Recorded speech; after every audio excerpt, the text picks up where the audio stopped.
this week we're doing clods.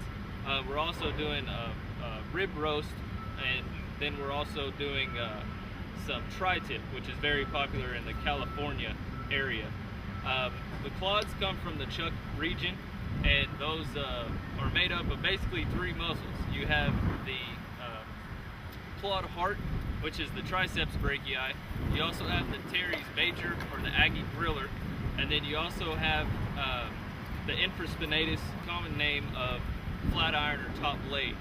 And then we also have the rib roast, which commonly is just a prime rib roast. So in the prime rib roast, we actually went ahead and it's just a mixture of salt and pepper, and it's one that's commercially sold. And then our clod hearts were rubbed with a mixture of cayenne pepper, salt, black pepper, and then also Lowry's. And then our tri-tip, the rub is mostly composed of Lowry seasoning, but it also has cayenne pepper and black pepper and salt. We actually started all three cuts this morning at around 10 o'clock, and they will be ready around 4. Some of them, mainly the clods, will have to be pushed a little bit, so we'll have to go above the temperature that would be ideal for a slow cooking process, just because they are such a large cut of meat. The tri-tip is usually about 6 hours. They're smaller than a brisket, but they do still need some time to get up to the endpoint temperature and thoroughly cook. And then the prime rib is actually a rarer cut that you would like. You usually don't want to get it over 140 degrees, but at the same time you do need to get it to that point so it will be juicy and flavorful. We wrapped these just a little bit ago for the main purpose that the steam that it's going to generate from the water that we added to the cuts, that steam will help generate more heat and make sure that the meat becomes very tender. And so a lot of times people will wrap briskets and put some water in there so that that steam will help that brisket hydrolyze all the proteins and everything.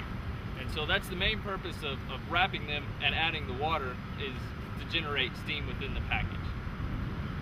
The endpoint temperatures for the prime rib will be about the 140 degrees Fahrenheit. For our tri-tips and our clods, we're going to try and get those up much higher, probably around 180, 185, so that whenever we slice or cut them, they're basically just going to fall apart.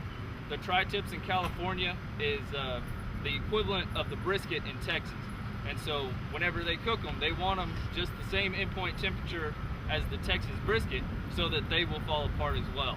And then the clods, the clod heart, the triceps brachii, and the infraspinatus are both very tender inherently whenever they come off the beef carcass, but at the same time you want to get those high enough that all the meat will fall off whenever you're slicing.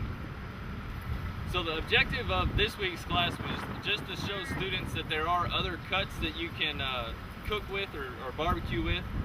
There's a lot of barbecue places around Texas that actually prefer the clod in reference to the brisket. And so it's just to show the students that there are other cuts that you can smoke for barbecue in addition to the very well-known brisket here in Texas.